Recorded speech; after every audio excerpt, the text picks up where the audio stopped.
कर्पूरगौरं करुणावतारं संसारसारं भुजगेन्द्रहारं सदा वसन्तं हृदयारविन्दे भावं भवानी सहितं नमामि हर हर शंभो। नमस्कार दोस्तों, मैं हूं ममता तिवारी और आप सभी का स्वागत करती हूं मेरे चैनल ममताज वे में।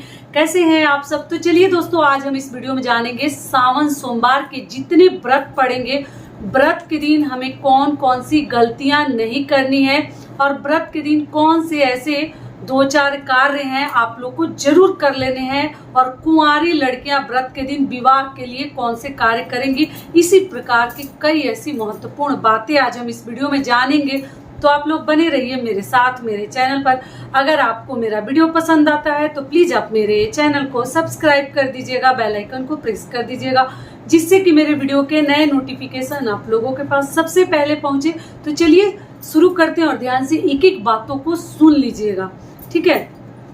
तो सबसे पहले ध्यान रखिएगा कि अगर आप कल सुबह पूजा करने जाते हैं, प्रदोष काल में जाती हैं तो और भी बढ़िया है। सुबह से लेके आप जो है दोपहर तक, मतलब 11 साढ़े 11 तक अपना पूजा पाठ कर सकती हैं, जैसा आपके पास समय है। सुबह 5 बजे से ही मुहूर्त शुरू हो जा रहा है, मंदिरों में भीड़ हो जाती है, आप अपने अनुसार देख लीजिएगा। पूजा का शुभ मुहूर्त पूरे दिन सावन के दिनों में ना कोई मतलब सटीक ऐसा नहीं है कि ये मुहूर्त में ही करेंगे आप। शिव जी को ऐसे प्रदोष काल में ही पूजा किया जाता है, शिव जी का शाम को।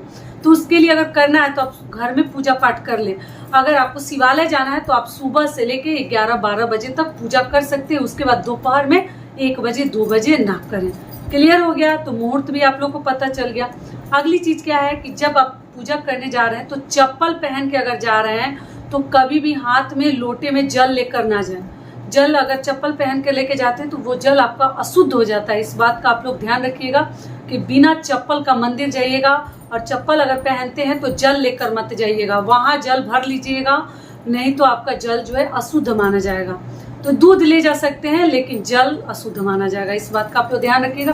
कोशिश करें कि खाली पैर ही जाए, नंगे पैर ही जाए, ठीक है। और आपको क्या ध्यान रखनी, चमड़े का चप्पल वगैरह अगर पहन के जाते हैं तो पैर पक्का धो लीजिएगा, या कोई भी चप्पल पहन के जाते हैं तो।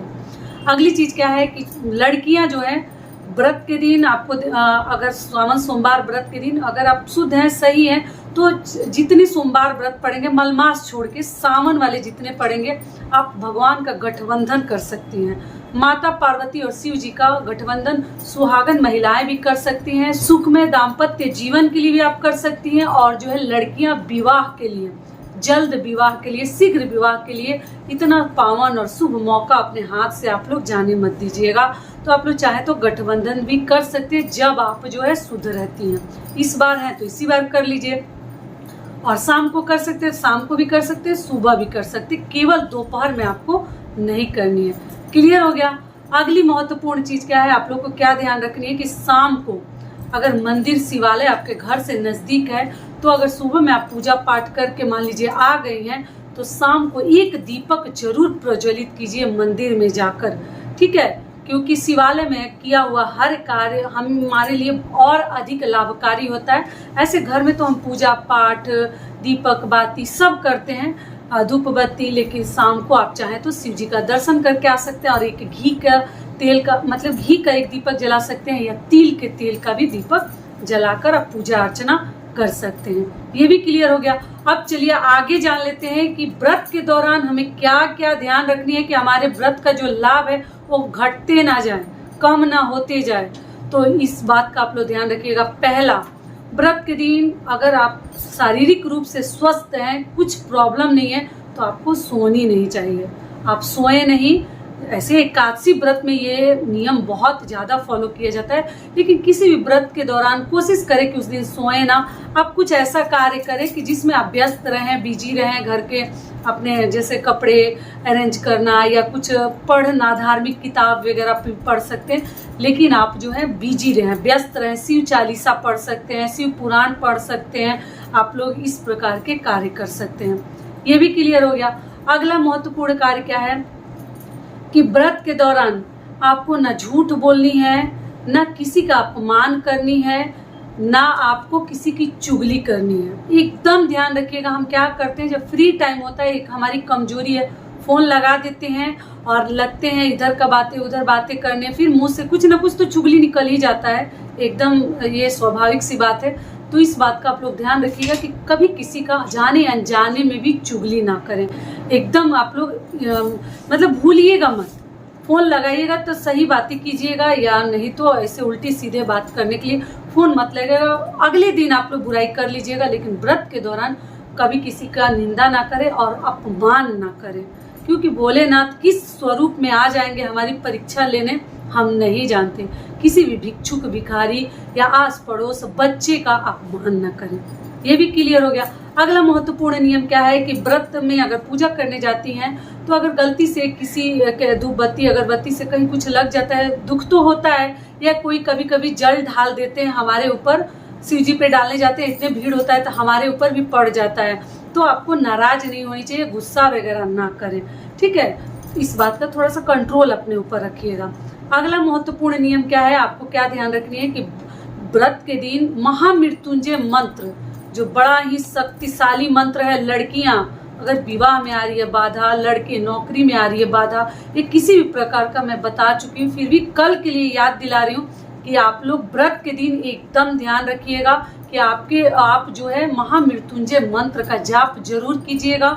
या तो मंदिर में कहीं साइड में बाहर आके कर लीजिए, या मंदिर में जगह है तो अंदर बैठ के कर लीजिए, और अपने हाथ पे 11, 21, 51, 108 बार पक्का कीजिएगा। इससे मतलब आपको क्या बताएं, किसी भी प्रकार की बाधा आ रही है आपके कार्य में ना, वो सारी बाधाएं कम हो जाती है। तो ये उपाय कल के दिन आप लोग लड़के लड़कियां या महिलाएं किसी भी कार्य को लेकर बहुत अधिक चिंतित हैं, तो ये शक्तिशाली मंत्र आप करके देखिए। आपको सोमवार के कुछ ही व्रतों में ही करना पड़ेगा और इसका लाभ आपको एकदम सामने मिलेगा। ये भी क्लियर हो गया। या नमः शिवाय मंत्र भी आप लोग कर सकते हैं। अगला कार्य आपको क्या करनी है कि व्रत के दौरान ध्यान रखें कि पति पूजन, मतलब पति पूजन नहीं बोलूंगी, पति को प्रणाम पक्का कर लीजिएगा। कई ऐसे वीडियोज में बताते आ रही हूँ, लेकिन कल के दिन आपके ध्यान से ना निकले, और पूरे हमें अच्छे से श्रृंगार करके शिव जी की पूजा करनी है। नॉर्मल भी मंगलसूत्र, चूड़ी, सिंदूर, बिंदी, पायल, बिछुआ करके ही हमें मंदिर जानी है। ठीक है, इस बात का ध्यान रखें हर सुहागन महिलाएं, क्योंकि सावन का महीना और चूड़ी, बिंदी और ये सब चीजें ना सौभाग्य की प्रतीक है और बहुत ही शुभ होता है। सावन के महीने में हरी चूड़ी, हरी साड़ी आपको जरूर पहन के पूजा करनी चाहिए। अगर नहीं है तो लाल पीली भी साड़ी पहनिएगा, काला, सफेद और नीला से बचिएगा। ये भी क्लियर हो गया। तो इन सभी बातों का आप लोग ध्यान रखिएगा।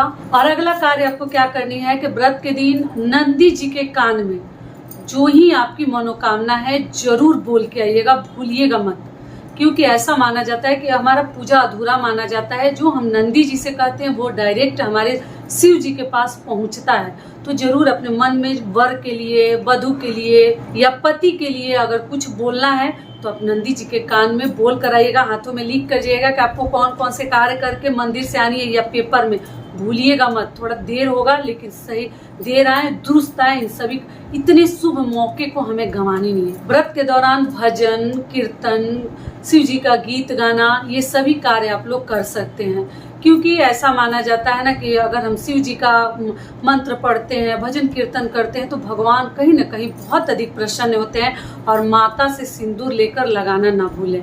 मांग में जब लगा लीजिएगा तो उसी अंगुली को अपने मांग में भर लीजिएगा। तो इतना सब कार्य आपको कल करनी है। ध्यान रखिएगा व्रत के दिन सोए ना, ये भी आप लोग ध्यान रखिएगा। और फल फलहार करके रहिएगा। नमक कोशिश करें कि ना खाएं, कोई प्रॉब्लम नहीं है तो। और जब भूख लगती है, ऐसा नहीं दिन भर खाने के लिए भी नहीं बोलूंगी, लेकिन ऐसा कुछ नियम भी नहीं है कि 2 बार ही खानी है, 1 बार ही खानी है, ऐसा कुछ नहीं है। जब आपको भूख लगती है तो आप जो है खा सकते हैं, क्योंकि बच्चियां भी रखती हैं, छोटी छोटी लड़कियां रखती हैं, महिलाएं भी रखती हैं। तो आप लोग अपने हेल्थ के अनुसार फलहार कीजिएगा। सारी बातें क्लियर हो गई। तो ये वीडियो मेरा यहीं तक का था। आशा करती हूँ, उम्मीद करती हूँ कि इस वीडियो से आप लोग को बहुत अधिक लाभ मिलेगा। फिर मिलती हूँ एक नए वीडियो में। तब तक के लिए नमस्कार। स्वस्थ रहिए, सुरक्षित रहिए और जहाँ कहीं भी रहिए खूब खुश रहिए। वीडियो पसंद आता है तो चैनल को सब्सक्राइब कर दीजिएगा और वीडियो को लाइक कर दीजिएगा। धन्यवाद।